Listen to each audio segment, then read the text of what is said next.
O profeta Isaías, em Isaías 43:13, diz, Deus fala, não é, através do profeta, dizendo: ainda antes que houvesse dia, eu sou, e ninguém há que possa fazer escapar das minhas mãos.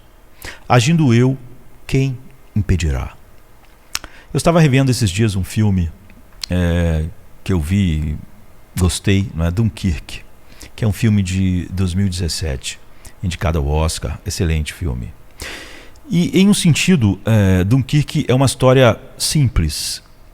Milhares de soldados britânicos estão encurralados no litoral da França e uma frota de barcos civis cruza o Canal da Mancha para tentar resgatá-los num resgate desesperado daqueles milhares de soldados, quando o povo comum tem que se juntar, pegar seus barcos e tentar salvá-los. Então, se essa retirada de Dunkirk falhasse, os rumos da Segunda Guerra Mundial teriam sido outros, né? Os vencedores teriam sido outros. Então a história é simples, mas a estrutura do filme, né, de como a história é contada no filme, é mais complexa do que a história em si. Dunkirk segue 3 arcos principais da história, cada um com diferentes protagonistas, né? 2 soldados na praia esperando resgate com os outros milhares de soldados. Um pai navegando para chegar a Dunkirk ao lado de seu filho e de seu vizinho num barco particular, né, no barco dele mesmo. 2 pilotos que fornecem suporte aéreo àquela tentativa desesperada de resgate. Então esses são os 3 arcos. E o diretor Christopher Nolan, né, um dos meus cineastas favoritos, ele revela a estrutura do filme, a sua estrutura, em títulos que aparecem no início do filme, identificando os locais para cada segmento e o tempo que passará em cada um deles até chegar ao desfecho do filme. Então o primeiro é O Pier, uma semana antes. O segundo é O Mar, um dia antes. E o outro é O Ar, uma hora antes. E o restante do filme prossegue para contar cada história de forma linkar, não é? Cortando várias vezes entre as 3 narrativas. E milagrosamente, os 3 segmentos que estão correndo em tempos diferentes, né? Uma semana antes, um dia antes, horas antes, os 3 chegam, né? E os cronogramas se juntam perfeitamente no final do filme.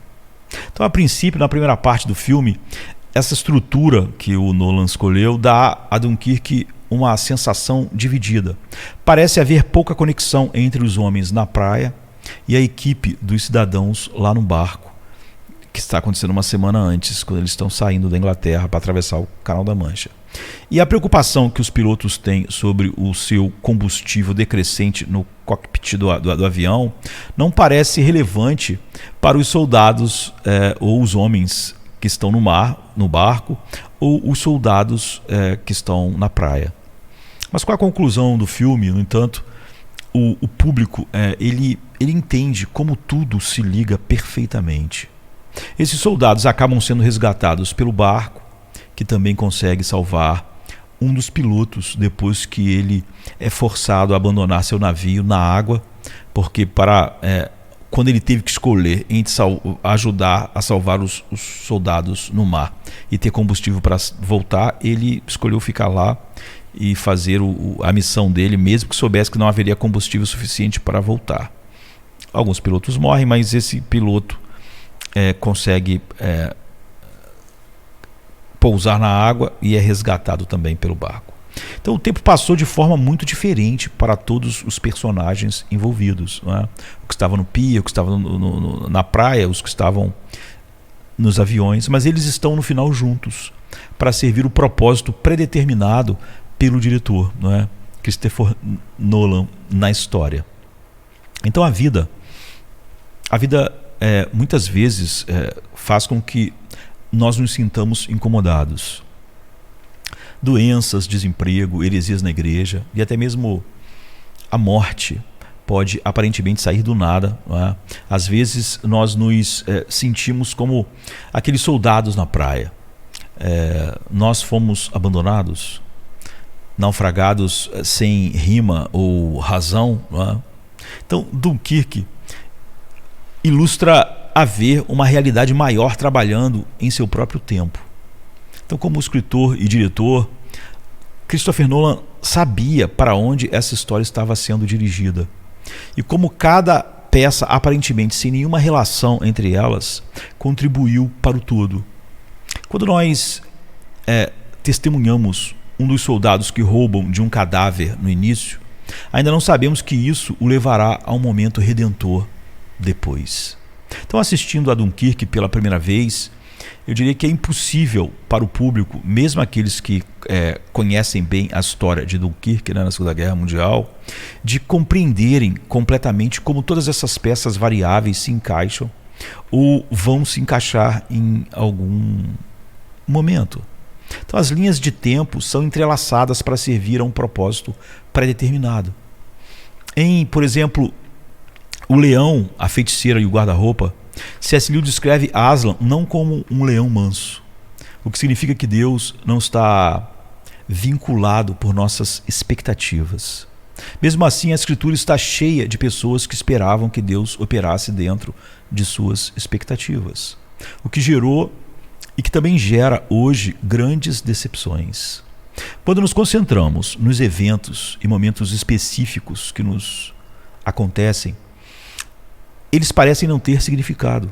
Parece que Deus está ausente porque Ele não parece estar se movendo agora. A Bíblia mantém uma imagem diferente, não é, para nós. Para o Senhor, 1000 anos são como um dia. Não é? Deus vê todo o tempo como construção sem interrupção em direção a seus propósitos. Do ponto de vista meramente humano, o Messias demorou para chegar. Do ponto de vista divino, Emanuel chegou na plenitude dos tempos, na hora certa. Na hora perfeita para o propósito a que aquilo foi designado. Então, depois de milênios de preparação, através da profecia no coração da Pax Romana, Deus chegou. Então, de repente, em retrospectiva, é revelado a união de diferentes arcos da história. A obra de Deus entre o povo de Israel, a função da lei para revelar a extensão da corrupção do pecado, o cultivo de um povo de quem o evangelho se espalharia até os confins da terra, o desenvolvimento da infraestrutura que permite entender toda a obra de Deus através do Cordeiro, com centenas de anos de sacrifícios sendo feitos para aquilo ficar bem fixado nas mentes. Então, Deus estava trabalhando em cada momento, usando cada momento para levar tudo em direção à sua vontade. Isso nos leva ao que eu chamo de as leis da vida espiritual. Pense numa pequena lista de princípios básicos da vida cristã que seja indispensável, que sejam verdades mínimas, que cada crente precisa saber se está num relacionamento real com Deus. Eu não vou te dar uma lista dessas leis aqui agora, mas eu gostaria de fazer esta observação apenas geral, não é? Elas sempre começam e terminam com Deus. É assim porque a Bíblia é um livro sobre Deus. E como a primeira pergunta, por exemplo, do Catecismo Menor de Westminster nos lembra, o principal fim do homem é glorificar a Deus e gozá-lo para sempre. Nós fomos feitos para Deus, fomos feitos para conhecer a Deus, nos deleitar em Deus, amar a Deus. Então, como Agostinho disse, nossos corações estão inquietos até que encontrem repouso em Ti. Nós fomos feitos para glorificar a Deus e no ato de trazer glória a Ele, nós o desfrutaremos para sempre. E desfrutando de Deus, desfrutaremos no sentido mais verdadeiro e profundo a vida que Ele nos deu. Então, onde começa a vida espiritual? Tudo começa com esta verdade fundamental. Ele é Deus e nós não somos. Aqui cabe aquela palavra de Deus para nós, né, no Salmo 46, aquietai-vos e sabei que eu sou Deus. Vocês não são Deus. Então, Ele é Deus e nós não somos. Essa é a coisa central. Nada é mais básico do que isso. Toda a realidade espiritual começa com esta verdade. E se ignorarmos isto, ou minimizarmos isso, ou não dermos a importância adequada a isso, nada mais que falarmos sobre vida espiritual fará muito sentido e será a verdadeira vida espiritual. Então, a fim de ajudar a compreender essa verdade, eu quero começar por examinar uma série de passagens bíblicas, né? Então, a primeira lei, entre aspas, é tão fundamental, né? Ele é Deus e nós não somos, que eu poderia facilmente encontrar 400 versos para ensiná-la, né? Aqui, então, apenas alguns. Mas ele está só, e quem pode se opor a ele? Ele faz sempre o que quer. Jó 23, 13. Jó entende que não pode exigir nada de Deus. Em si mesmo, ele não tem poder para mudar sua terrível condição, a que Jó está experimentando, e não pode sequer exigir uma audiência para pleitear seu caso ao Senhor. Deus faz o que ele quer e Jó é impotente e indigno para se opor a ele. Eu sei que tudo podes, ele diz, nenhum dos teus planos pode ser frustrado. Jó 42, 2. Esse verso, ele introduz o capítulo final da saga de Jó. Ele vem depois de Deus ter dado a ele uma lição de teologia e um exame final sobre a criação que Jó falhou miseravelmente em responder. Ele é reprovado no exame, não é? Ele não podia responder a uma única pergunta em todo o exame. Agora, completamente humilhado, ele confessa que Deus é todo-poderoso, ele faz o que quer e ninguém está contra ele, ninguém pode ser sequer o adversário de Deus. Ele sustenta tudo que existe. O diabo é nosso adversário, não de Deus. Deus não tem adversários, não é? Essa confissão o leva a um profundo arrependimento e por seu insensato questionamento do plano de Deus. Um outro texto diz: nosso Deus está no céu e ele faz tudo o que lhe agrada. Salmo 115, 3. Isso é bem claro, não é? É evidente. Podia ser mais claro? Eu acho que não. Então, o Senhor do universo faz o que quer, sempre. Sempre que ler esse verso, eu quero parar e dizer: alguma pergunta a mais? Não é? Alguma coisa não ficou clara? O Senhor faz o que lhe agrada, nos céus e na terra, nos mares e nas suas profundezas. Salmo 135, 6. O salmista passa então a listar várias provas de que Deus faz sempre o que ele quer fazer. Ele fez nuvens nascerem no céu, verso 7. Ele derrubou e matou, os primogênitos do Egito, verso 8. Enviou sinais e prodígios, verso 9. E feriu muitas nações, verso 10. A conclusão do Salmo é um convite. É um convite repetido 5 vezes, para que todos louvem ao Senhor, do verso 19 ao 21. Ele diz: seja bendito o nome de Deus para todo sempre, porque são dele a sabedoria e a força. Ele muda os tempos e as estações. Ele remove os reis e estabelece os reis. Ele quem dá a sabedoria aos sábios e o entendimento aos entendidos. Ele revela o profundo e o escondido. Ele conhece o que está em trevas e com ele mora a luz. Você vê como esse texto combina exatamente com o Salmo e com o texto de Jó e com todos os outros textos. Esse é Daniel, Daniel 2, verso 20 a 22.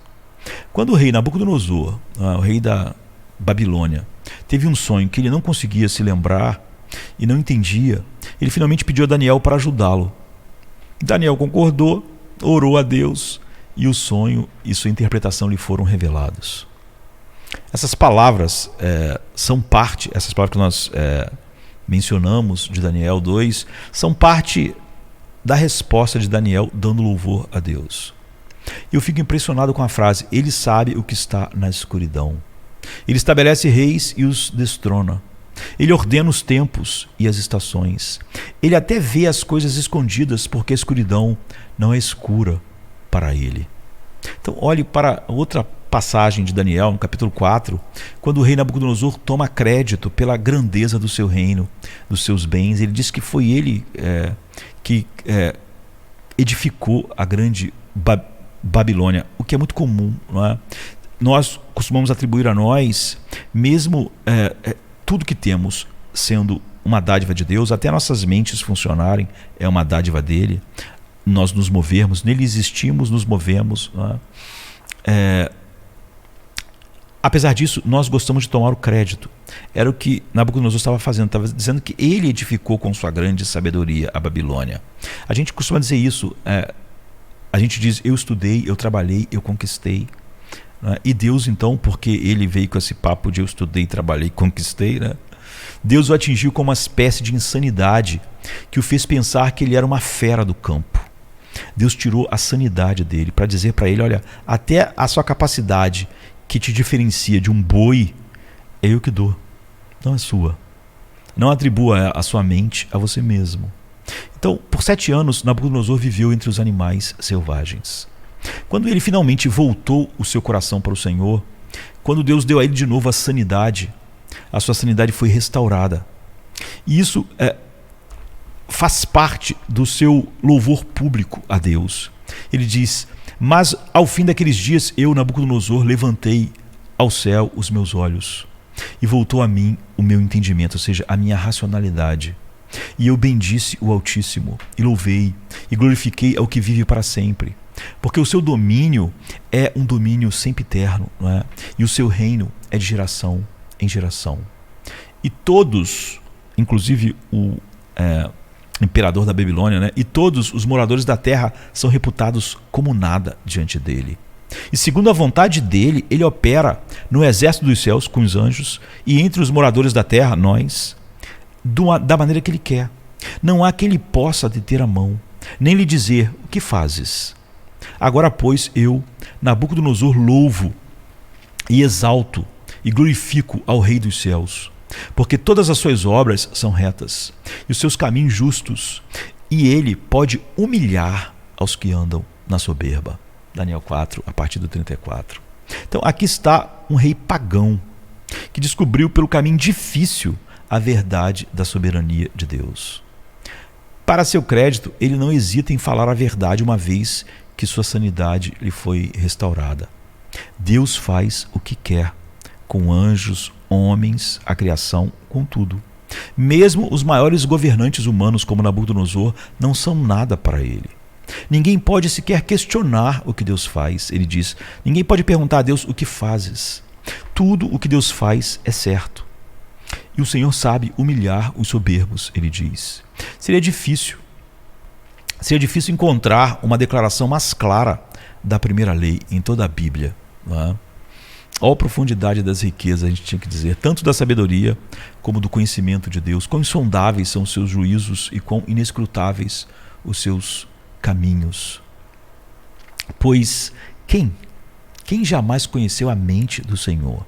Ou quem se fez seu conselheiro?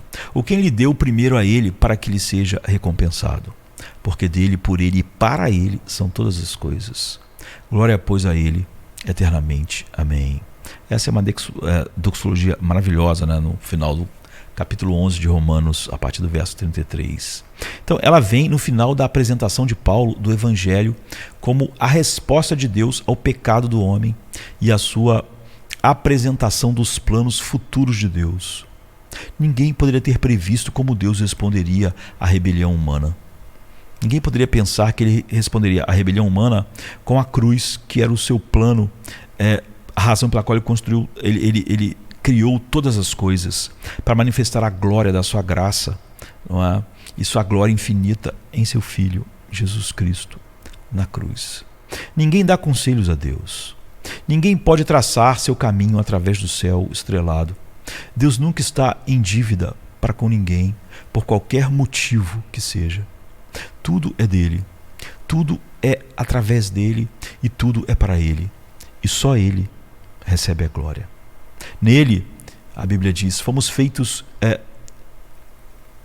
o seu povo, né? Nós fomos também escolhidos, tendo sido predestinados segundo o plano daquele que faz tudo conforme o propósito da sua própria vontade.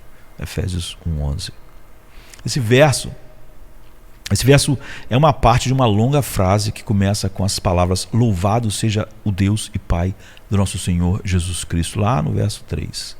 Então no versículo 11, Paulo está louvando a Deus por nos ter escolhido em Cristo de acordo com o seu plano predeterminado. Então você pode traduzir a última parte do versículo, eu diria, por exemplo, dessa forma. Ele arranjou tudo para que todas as coisas funcionassem exatamente como ele planejou há muito tempo.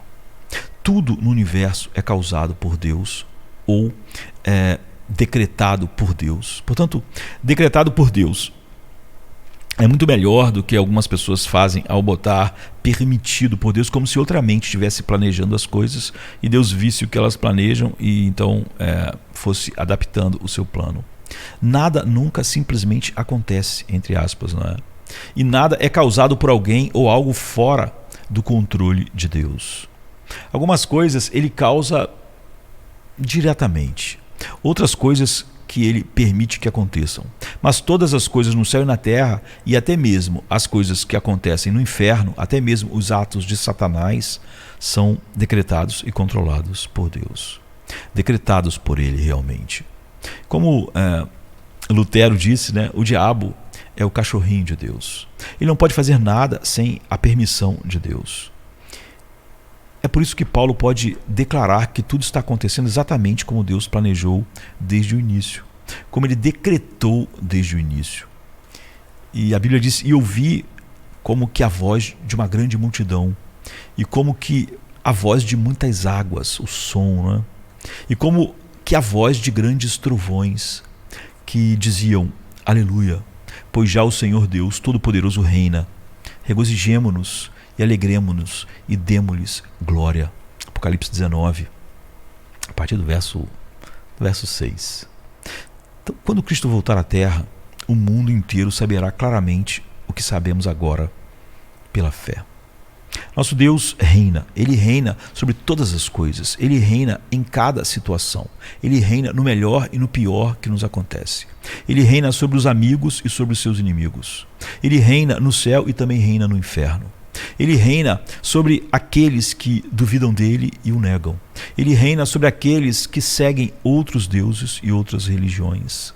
Então nosso Deus reina. O mundo ainda não o vê. E às vezes nós temos dificuldade de enxergar tudo, né? O tempo todo, eu diria. Mas a verdade permanece e não será mudada. Nosso Deus reina. Quando olhamos todos esses versos maravilhosos, um fato salta para mim e não pode ser ignorado. Toda vez que os escritores bíblicos falam da soberania de Deus, sempre isso os leva a louvar, a adoração. Ao contrário de hoje, não é? Em que muitas pessoas que se dizem cristãs não suprimem essa verdade e começam a polemizar. Na Bíblia isso não acontece. Sempre que a soberania de Deus sobre tudo é colocada, Ele faz tudo o que lhe agrada, tudo será como Ele determinou e o fim será o que Ele determinou. Sempre há um louvor. Mesmo quando essa imagem é no céu ou quando ela é na terra, sempre termina em louvor e doxologia, em vez de reclamações e polêmicas. Ele faz o que lhe agrada. Louvado seja o Senhor. Ninguém pode opor-se a Ele. Brade de alegria ao Senhor. Tudo o que Deus faz está certo. Aleluia. Quão insondável é a sua sabedoria. A Deus seja a glória para sempre. Seu plano está funcionando perfeitamente. Louvado seja Deus. Nosso Deus reina, que o povo se alegre com júbilo. Se essa verdade não enche nossos corações de louvor, então ou não entendemos o que a Bíblia diz, ou simplesmente nos recusamos a acreditar. Temos uma reação de inimizade ao pensarmos na grandiosidade e reinado soberano de Deus. Mas a verdade continua, se a gente gostar ou não, se acreditamos ou não. Ele é responsável por todas as coisas. Mesmo quando parece que ele não está governando, ele está governando. Quando o caos aparece, ele está no comando do caos.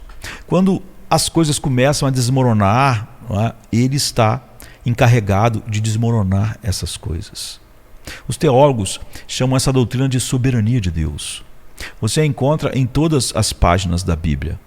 A palavra soberano significa rei ou governante ou chefe. A soberania de Deus significa que Ele está em todos os eventos do universo. Ele está sobre todos eles. Ele é o responsável por todas as coisas. A terra é do Senhor e tudo é nela. o mundo e todos os que nela habitam. Salmo 24:1. E é isso que eu quero dizer com a declaração: Ele é Deus e nós não somos. Ele é o Criador e nós somos suas criaturas. Este é verdadeiramente o princípio mais fundamental da vida espiritual. Até você entender isso, até que você entenda isso e se submeta, nada na vida vai funcionar bem. Cada erro que você já cometeu veio de esquecer quem é Deus e quem não é Deus. Eu acredito que o primeiro pecado no universo aconteceu porque um querubim, um anjo criado por Deus, que mais tarde se tornou Satanás, esqueceu quem era Deus e quem não era, não é? Como Isaías 13:14 diz. Ele parece, Isaías, usar a linguagem poética para descrever o primeiro ato de rebelião contra Deus. Subirei ao céu, eu levantarei o meu trono acima das estrelas de Deus. Sentar-me-ei sobre o monte da Assembleia, nas alturas extremas da montanha sagrada. Eu subirei acima das cúpulas das nuvens. Eu me farei como o Altíssimo. Então observe as 5 coisas aqui. A gente vai olhar para isso nesse texto. Quando qualquer ser criado tenta se tornar como o Altíssimo, o único resultado possível pode ser julgamento severo de Deus. Quando decidimos brincar de Deus e reinar em nossa pequena porção do universo que a gente acha que tem, mesmo o nosso ser que faz parte do universo não é o lugar que nós reinamos, também não escaparemos do julgamento ou ao julgamento de Deus. A liberdade de Deus é a verdadeira liberdade, Então aqui eu gostaria de falar algo a respeito dessa liberdade. As pessoas falam tanto sobre a liberdade do homem, que na verdade é escravizado pelo pecado, sua vontade é escravidão, está debaixo da escravidão. Então, embora a gente fale muito sobre liberdade, geralmente, quando a gente fala muito sobre liberdade, é a nossa liberdade. É a liberdade pessoal que temos em vista. Raramente pensamos na liberdade de Deus. Mas esse é o ponto principal das passagens que nós acabamos de discutir. Quando você chega ao ponto final, a liberdade de Deus é a única verdadeira liberdade em todo o universo. Cada outra liberdade, entre aspas, é derivada de sua liberdade de uma maneira ou de outra. Só Deus é livre. Aqui a gente pode ver 7 breves afirmações que explicam o que a gente quer dizer com a liberdade de Deus. Primeiro, ele é absolutamente livre para fazer o que quiser. Porque Deus é Deus, ele pode fazer o que quiser, quando quiser. Se ele quer criar um planeta ou uma galáxia, ou mesmo outro universo, ele apenas diz a palavra e acontece. Ele é verdadeiramente livre no sentido absoluto do termo. É por isso que ele se anunciou a Moisés como o Eu Sou o que Sou, em Êxodo 3:14. Deus é eterno, autoexistente e inteiramente autossuficiente. Ele existe inteiramente fora do que o universo é e do universo que ele criou. Ele não depende de nada do universo ou de qualquer coisa criada para a sua existência e bem-aventurança. Ele não precisa da criação em absolutamente nada. Em segundo lugar, ele tem o direito de nos tratar da maneira que escolher. Com isso, eu quero dizer que Deus não tinha nenhuma obrigação de criar você ou qualquer outra pessoa. E ele não tem obrigação de nos manter vivos nem mais um segundo. Ele não está sob nenhuma compulsão para salvar um único membro da raça humana. Ele não é obrigado, não está sob obrigação de fazer isso. Portanto, ele nunca vai salvar alguém por justiça. Ele só pode fazer isso soberanamente, misericordiosamente, e tendo misericórdia de quem ele quiser ter misericórdia. Ninguém tem uma reivindicação perante Deus. Ele pode fazer o que quiser com qualquer um de nós e ninguém pode, com sucesso, se levantar contra isso. Em terceiro lugar, ele não tem que me tratar da maneira que ele trata o meu vizinho. Muitas pessoas lutam com esse conceito porque pensam que, Porque Deus fez algo por um amigo, por um vizinho, por um irmão, não é? Ou um ente querido, Deus deve estar obrigado a fazer o mesmo por eles. Mas não funciona dessa maneira. Deus pode livrar seu vizinho do câncer e você pode morrer de câncer. Ou vice-versa. Então, envidar o seu próximo porque ele tem algo que você não tem é uma perda de tempo, porque Deus nos trata como indivíduos, não como grupos. A verdade é que Ele pode fazer por você exatamente o que Ele fez por outra pessoa. Ou Ele pode fazer mais, ou Ele pode fazer menos, ou Ele pode fazer algo totalmente diferente. Ele é Deus. Ele pode nos tratar da maneira que quiser. Em quarto lugar, Ele não tem que me tratar hoje como Ele me tratou ontem. Este princípio deve ser estabelecido cuidadosamente, não é? Como o caráter de Deus nunca muda, sabemos que Ele é o mesmo ontem, hoje e eternamente. Ele é sempre gracioso, sempre amoroso, sempre santo, sempre justo. Seus caminhos são sempre perfeitos. No entanto, isso não significa que o que aconteceu comigo ontem é um padrão ou garantia para o que vai acontecer amanhã. O caráter de Deus e seu amor por mim nunca mudarão se eu estou em Cristo. Mas como a graça, a fidelidade e o amor são expressos, varia muito de momento a momento. Um dia, talvez, eu precise de uma resposta notável para a oração. No dia seguinte, estarei no vale do sofrimento esperando que o Senhor me livre. Ele é sempre o mesmo Deus, mas Ele não se exibe na minha vida da mesma maneira o tempo todo. E nem me deve. Nada disso. Em quinto lugar, Ele pode responder às minhas orações da maneira que Ele quiser. Todo aquele que orou muito entende essa verdade. Uma noite pescamos e não pegamos nada. No dia seguinte, nossas redes estão cheias e se partindo.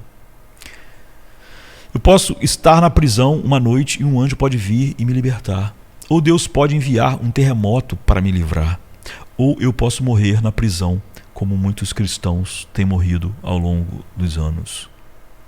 Um ente querido com uma doença terrível pode ser poupado por Deus por vários anos, apenas para morrer dessa doença eventualmente. Um dia, eu posso sentir o Espírito de Deus trabalhando poderosamente em minha vida. Outro dia, eu posso mergulhar através do marasmo. Assim é com todos os filhos de Deus. Às vezes, Deus falava com Abraão, e as pessoas pensam que Deus falava com Abraão toda hora, não é? Mas há intervalos enormes. Deus vinha, prometia algo a ele, que ia dar um filho a ele, depois passava 15 anos sem falar nada, até aparecer novamente. Então, nosso Deus é infinitamente criativo na maneira como Ele trata conosco, quando nos leva à maturidade espiritual, não é? Através desses processos. Há dias brilhantes e noites escuras, e ambos são do Senhor. Em sexto lugar, Ele não tolerará rivais a seu trono. Este é um dos temas mais claros da Bíblia. Há somente um Deus e Ele exige nossa adoração exclusiva. Depois de lembrar aos judeus que os havia libertado do Egito, Deus ele fez esse primeiro mandamento: não terás outros deuses diante de mim. Êxodo 20, verso 3. Está claro, não é? Não é um mandamento claro? Não terás outros deuses diante de mim. Nenhum outro Deus, ponto. Deus é o número 1 e não há outro número depois dele. Sabe, não há o número 2, nem o número 3. Em sétimo lugar, Ele não é obrigado a viver de acordo com as minhas expectativas ou se explicar a mim ao não cumprir minhas expectativas. Esta pode ser a declaração mais importante a respeito da liberdade de Deus. Ele não se obriga a fazer o que esperamos que Ele faça. Então, de fato, Deus continuamente surpreendeu seu povo na Bíblia. Ele expulsou Adão e Eva do Éden. E então você pensa, o que vai acontecer agora? E depois Ele fez roupas para cobrir a nudez deles. Ele enviou uma inundação e deu a Noé um arco-íris. Ele separou o Mar Vermelho, providenciou a entrega diária de maná e codorna. E então fez com que os filhos de Coré fossem engolidos pela terra. Jesus repreendeu Pedro e permitiu-lhe ver a transfiguração. Previu sua traição e o restaurou. Então previu a maneira como ele iria morrer, sendo assassinado por causa do nome de Cristo. tudo aconteceu exatamente como Deus prometeu. Mas nada funcionou como as pessoas esperavam. Ele é Deus. Ele é o Deus das grandes surpresas. E Ele não precisa se explicar para nós. Há muitas perguntas que todos gostaríamos de fazer. Eu tenho punhados de minhas próprias perguntas. Quase sempre, as nossas perguntas giram em torno do sofrimento, tristeza, a morte de entes queridos e tempos de decepção pessoal. Eu descobri que quanto maior a tristeza, menos provável é que nós a compreendamos completamente. Coisas pequenas nós podemos descobrir sozinhos, né? Grandes perdas estão escondidas na mente e no coração de Deus. As coisas secretas pertencem ao Senhor nosso Deus, diz Deuteronômio 29:29. Esse verso não fala sobre nenhuma das doutrinas, porque muitas vezes as pessoas olham para as doutrinas da eleição, da predestinação e dizem, as coisas secretas. Não, essas doutrinas não são secretas, elas foram reveladas na Bíblia. Então Deus é perfeito em suas perfeições. Ele é muito maior do que nós imaginamos. Sua presença, ela preenche o universo. Ele é mais poderoso do que sabemos, mais sábio do que toda a sabedoria dos homens e mulheres juntos, mais sábios, né, do que qualquer coisa que possa passar na mente de todos nós e de todos nós juntos. E seu amor está além da compreensão humana a quem Ele o manifesta. Né? Sua graça não tem limites, sua santidade é infinita, sua ira não tem fim, dura para sempre. É por isso que o juízo de Deus é eterno. Porque o pecado é cometido contra um ser eterno, sua punição é eterna e sua ira são infinitas. É infinita, como é o seu amor. Então Ele criou todas as coisas e todas as coisas existem por seu poder divino. Deus não tem colegas, entre aspas. Ninguém lhe dá conselhos. Ninguém pode compreendê-lo completamente. Ele é perfeito em todas as suas perfeições. Não há nada que possamos fazer, nem mesmo o nosso louvor e adoração acrescenta o mínimo a quem Deus é. Ele não nos criou por causa de qualquer falta em si mesmo. Portanto, não podemos preencher Deus em nada. Não é? Deus nunca vai dizer, você era o que eu precisava da minha existência. Então, é como se nós fôssemos criados porque Deus estava solitário, a mente de algumas pessoas dizem, para dar uma importância ao homem, mas na verdade Deus não estava solitário e estava num relacionamento de amor eterno, plenamente bendito e perfeito em si mesmo. Então, parafraseando um antigo escritor, se todas as pessoas na Terra se tornassem ateus, isso não afetaria Deus de qualquer forma, de forma nenhuma. A crença ou a descrença da raça humana não pode mudar a realidade de quem Deus é. Acreditar nele não acrescenta nada à perfeição dele. Duvidar dele não tira nada da sua perfeição. O tempo é sempre de Deus. Essa é outra coisa que deve estar em nossos corações. Ele governa todas as coisas, em todos os lugares, em todos os momentos. Nada escapa ao seu conhecimento. Nada está além do seu controle. Ele está além do tempo e do espaço, mas controla o tempo e o espaço. Controla ambos. Como alguém disse, o tempo é o pincel com que Deus pinta sua história na tela da história humana. A eternidade é a perspectiva a partir da qual veremos essa pintura um dia. Então, esse é o nosso Deus. À medida que meditamos sobre Deus, somos conduzidos a uma verdade muito humilhante, que não é mencionada com frequência, infelizmente, e que dificilmente se acredita quando é ensinada. Deus não precisa de nós para nada. Se qualquer conceito bate na face do cristianismo contemporâneo, é esse.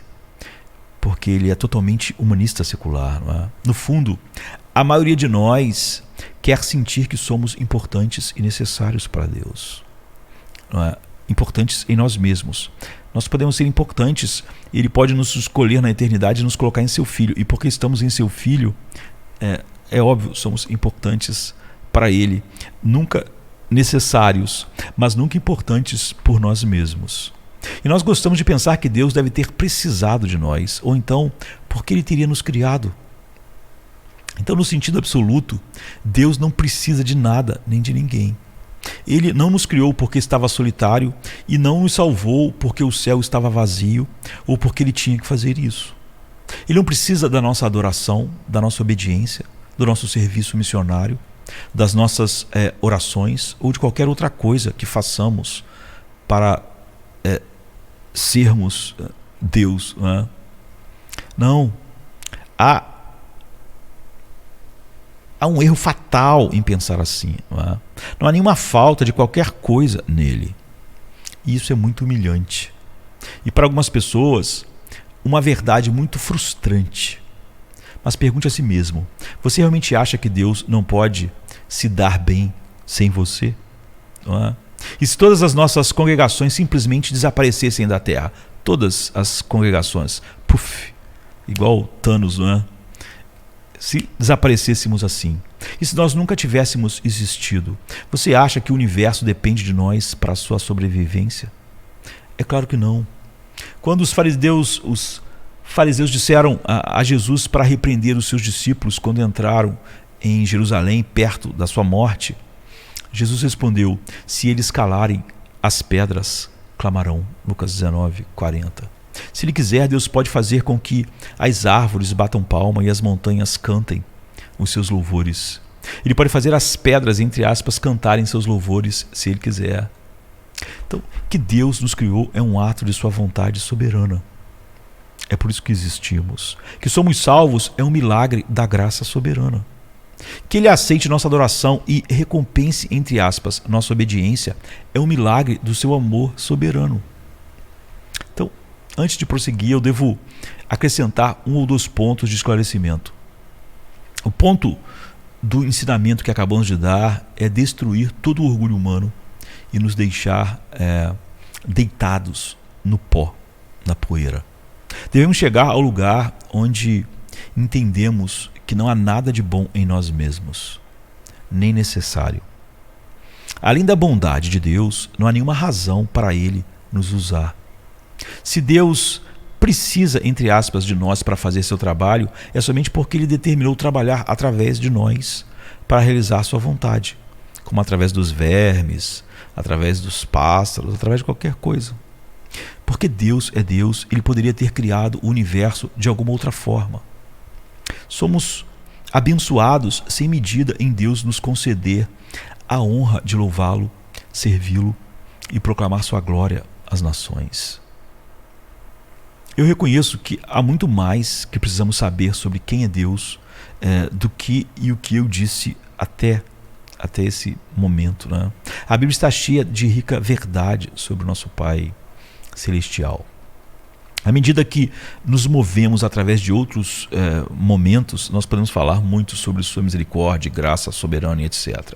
No entanto, nesse momento é crucial que nos estabeleçamos firmemente fundamentados na verdade da soberania absoluta, inquestionável e totalmente livre do Deus eterno.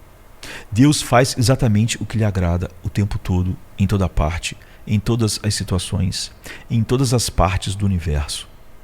Sempre faz e sempre fará. Em um sentido profundo, sua vontade final está sempre sendo feita. Ele é Deus. É assim que tem que ser. Qual deve ser nossa resposta? Quando pensamos nessa verdade da liberdade de Deus, muitas aplicações vêm à mente.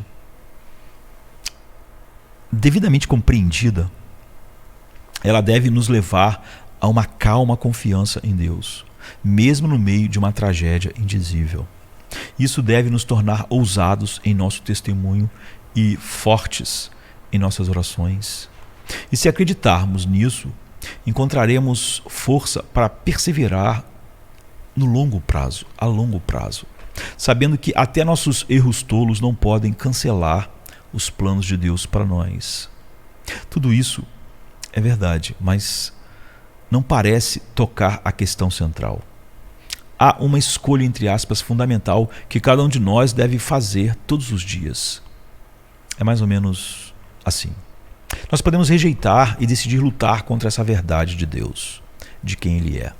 Mas essa rebelião leva inevitavelmente a raiva, a amargura, ao desespero e finalmente a um coração endurecido, totalmente endurecido. Leva a um evangelho totalmente contraditório, portanto falso. Há muitos cristãos, entre aspas, assim no meio do evangelho humanista secular de nossos dias. Há outra escolha, entre aspas, que podemos fazer. Se somos levados pelo Espírito a abraçar esta verdade com alegria, e se nos submetermos a Deus, e se reconhecermos que Ele é livre, fazendo o que Ele quer fazer, essa submissão nos leva ao alegre louvor, como há no céu e na Bíblia toda vez que ela é mencionada. A verdade da liberdade de Deus deve nos levar a louvar e adorar. Senão, então, não entendemos completamente o ensinamento bíblico. E tudo que chamarmos verdade não passa de engano.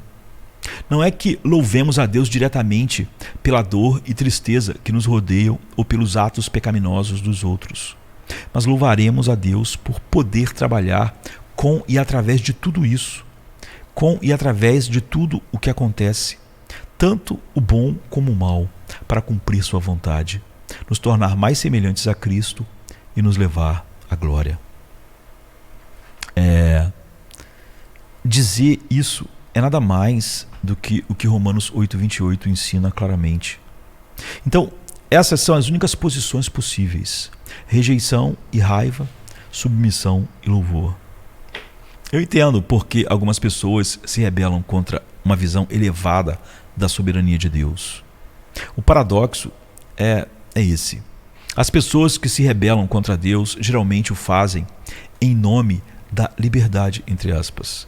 Eles querem a liberdade de seguir seu próprio caminho, seguir seus próprios desejos, fazer o que quiserem, quando quiserem, com quem quiserem fazer. Ironicamente, esse tipo de liberdade, entre aspas, leva apenas à escravidão.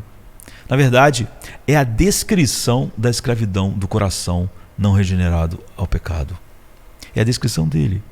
Acabamos escravizados ao pecado, acorrentados a comportamentos viciantes e trancados na prisão da culpa implacável e vergonha, não é? O que causa todos os problemas da alma, não é? Todas as disfunções. Não há liberdade na rebelião contra Deus. Só há escravidão, não é? Mas quando nos submetemos ao Pai Celestial, quando finalmente dizemos: Senhor, Tu és Deus e eu não sou, quando nos inclinamos diante dele através das nossas lágrimas, se necessário, então, e só então, descobrimos a verdadeira liberdade. Isso é o que Jesus quis dizer quando disse: conhecereis a verdade e a verdade vos libertará, em João 8:32. Os que o Filho de Deus liberta são livres. Somos livres para amar esse Deus soberano, o que naturalmente o coração escravizado pelo pecado odeia e nem era capaz. Nosso problema básico é que permitimos, entre aspas, né, que loucura usar essa palavra, não é? Que Deus esteja em toda parte, né? Permitimos em nossas cabeças, né? Em nosso devaneio. Permitimos que Deus esteja em toda parte, mas não no seu trono. As pessoas adoram Deus em qualquer lugar, mas não no trono dele. Isso ofende as pessoas fora e, infelizmente, muitas na igreja. Não nos maravilha, então, nós sermos infelizes e frustrados. Não admira que a vida não funcione direito. Quão melhor é nós nos juntarmos e dizer com o salmista: venha, adoremos, nos ajoelhemos diante do Senhor nosso Criador. Salmo 95:6, não é? Chegará um dia em que todo joelho se dobrará e toda língua confessará que Jesus Cristo é o Senhor, para a glória do Pai, como diz Filipenses 2:9, não é? Todos vão confessar essa realidade que estamos falando agora. E tudo vai ser desse jeito porque Deus determinou que fosse. Todos um dia estarão de joelhos diante dele. Se esse dia está chegando, então por que não começar a curvar a cabeça e dobrar o joelho e confessar Deus, confessar que Deus é Deus e Jesus Cristo é o seu Senhor agora? Não é? Que Ele realmente é um Deus livre. Ele é Deus e é Senhor de tudo e faz sempre o que lhe agrada no céu e na terra. E não colocar nenhum mais depois disso. Como vimos antes, não é? No tempo certo, e nada do que estava acontecendo parecia fazer aquele momento ser o tempo certo, Mas vindo a plenitude dos tempos, Deus enviou seu Filho, nascido de mulher, nascido sob a lei. Gálatas 4:4. Como eu estava dizendo no início, Dunkirk, o filme, opera com uma plenitude de tempo semelhante. Se nos concentrarmos apenas na visão e perspectivas dos soldados lá na praia, esperando o resgate, reina o desespero. Quando tomamos uma visão maior no final do filme, de repente entendemos o que as diferentes peças significam e como elas vão se juntar ou se juntam. Quando nos concentramos nos elementos individuais de nossas vidas, o mundo se parece caótico, sem esperança e cruel. De um ponto de vista bíblico, sabemos que em todas as coisas Deus trabalha para o bem daqueles que o amam, que foram chamados de acordo com o seu propósito, com a sua vontade soberana. Dunkirk nos lembra que o tempo de Deus não é o nosso tempo e que seus caminhos não são os nossos caminhos. Para citar o senhor Beaver, acho que é Beaver, em O Leão, a Feiticeira e o Guarda-Roupa, né? Ele não é um leão manso ou seguro, mas ele é bom. E é esse o único Deus que existe. E o único Deus a quem Jesus nos leva. Ele é o caminho exatamente para esse Deus. E se nós perdermos esse Deus, ou o substituirmos por outra coisa que nossas mentes podem conceber, o que é idolatria, não é?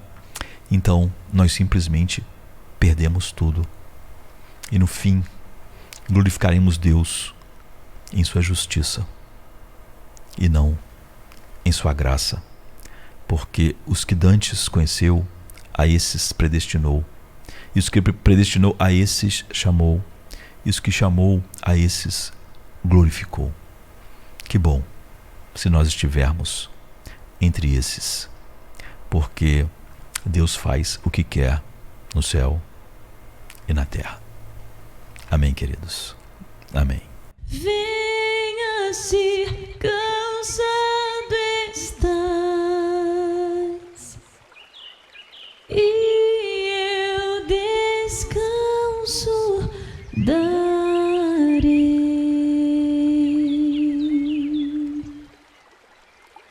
Tu descansarás.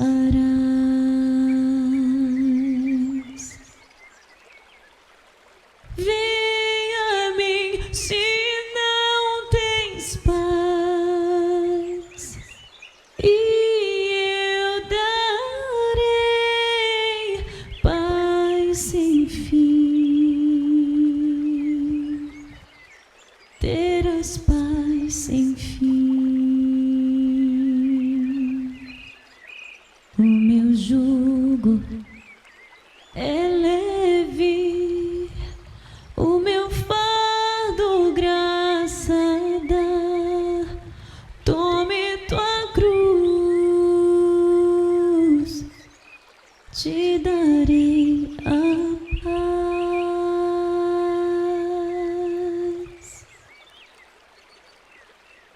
Venha o aflito e lhe darei paz, minha paz darei.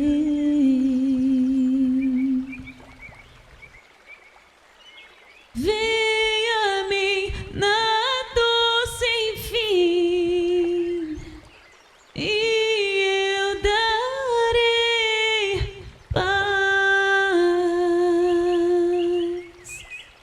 darei minha paz. Acalmar tuas águas e falar ao coração. Tome meu fardo, te darei a paz.